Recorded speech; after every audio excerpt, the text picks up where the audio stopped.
This is a detail on the marine pond aspect of the gardens.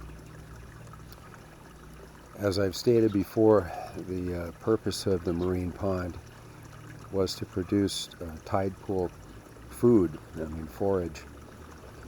And after experimenting around with freshwater ponds, they just don't have the energy density or the potential. And I originally had a 1,200 gallon in-ground here, and that was dug a big hole.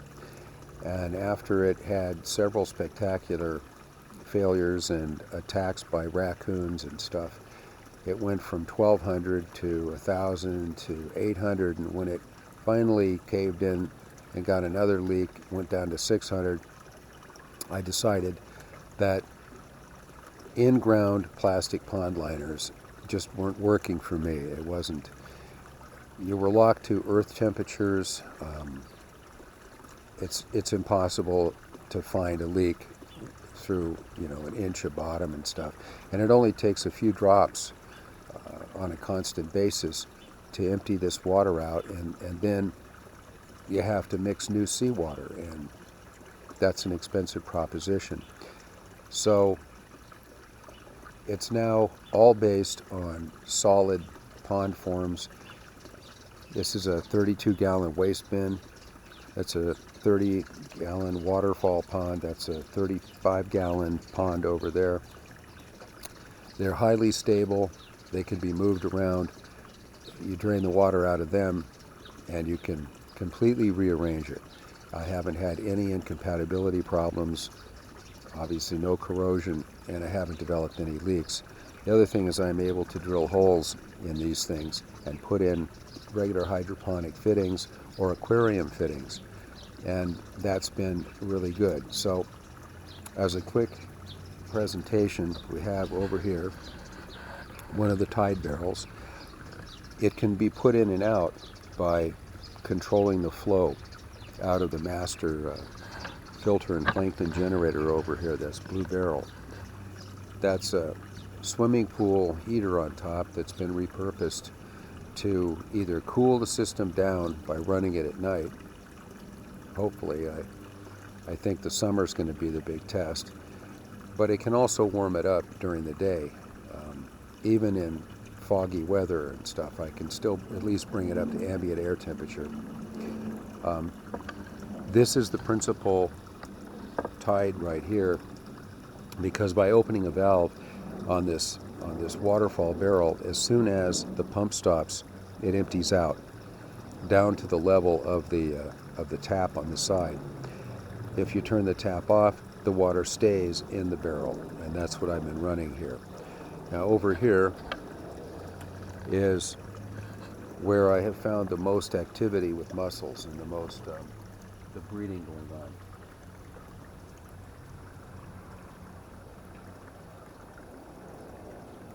This one I just broke the beard on, but I've moved him around, so he does fine.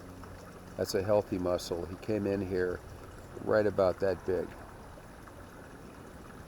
So pretty good for 6 months. They live up on the top, and some of the small mussels are attaching on the walls of the barrel. So that's working pretty good. Come over here, and looking down in from this end, you can see that there's quite a bit of sea life going on in there. There's an oyster bed on the bottom. I had put it in the sand, but Norwood the Lobster, he moves everything around. That's his breakfast on the bottom there. It's half a swimming crab. He already took his uncleaned shrimp, which he really loves. Last night he decided not to have those oysters in the middle of his little sand beach, so he moved them over there and sort of piled them up. And he does that all the time. He also plays with these bubblers. They're on leashes. I put them on silicone tubing so he can move them. His favorite thing is to move them up on the shelves or put them back down. I never knew lobsters had that kind of an instinct to do, but looking across, The water comes from the pump house. It's a 480 gallon an hour pump, and there's Norwood. He's coming back for his other breakfast. Maybe he's going to try to grab that crab if you can see him. See? Oh, he caught it. Did you see that? It's great. He pretends that it's alive so he can catch it. But he'll eat what he wants, and then he'll put it up on one of his personal shelves. He sees me now, and I think he trusts me, but instinct only goes so far. Kind of neat.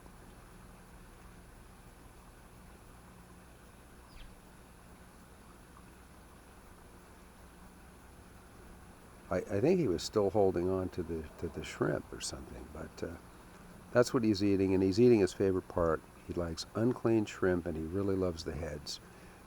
And if we were sharing like a sardine, where there'd be no problem, because if I give him everything that's inside the sardine, he's perfectly happy if I eat the outside. We've sort of done that stuff. But anyway, so now he's back under his thing.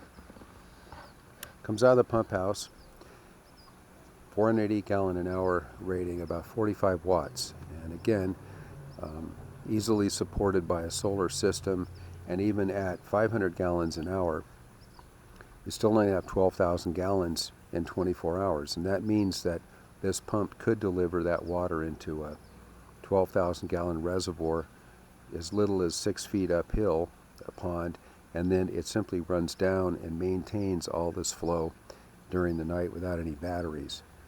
As it is, it's just a luxury to have all this modern, wonderful stuff to do something like this. That barrel is essentially just 2 stages. It has a spun poly filter planting bag in the top, and then under that it's just packed with knitted shade cloth. It works out to be, there might be 10,000 square feet of active area in there, because the shade cloth is knitted out of like a 5-to-1 flattened ribbon, and because it's knitted, it doesn't unravel. It's made to be stable. I've had pieces of it operate under the sunlight for 10 years. That barrel has only been opened once in the past 6 months, and that was to feed it some cold water little copods, I guess, zooplankton, and then it was sealed back up, and they've colonized in there along with bacteria, and you can't see it in the water, but it feeds all of these filter feeders really well. And it's turning out that it might be that mussels were the protein of choice for this particular experiment, since, as I've said before, there's no animal husbandry going to be here. If this was, Paleolithic times, I would try to trade some of the tide pool forage for gathered eggs or something if I wanted them. But the concentration here is a beautiful tide pool and beach, a camping area over there, because I never had a camping area to myself before, and then understory forage and the fruit trees. But this right here can be used by anybody who wants to build a self-sustaining marine system that feeds itself. Don't use regular sand. Put in crushed coral and sand 1 inch in the bottom. Now, Norwood has pushed all that stuff around and made like sand dunes on the bottom, very deliberately sculpting the bottom. But as long as you do not use heavy quartz-based sand, which tends to go sour and animals can't push it around, it weighs too much, use crushed coral sand, crushed coral chunks, no more than 1 inch thick. It won't go bad. Use bubblers, and then get some sea rack. Go down after a storm and pick up anything interesting off the beach, put it in a bucket of water, bring it back and pour it in. After 9 months, this is what you'll have.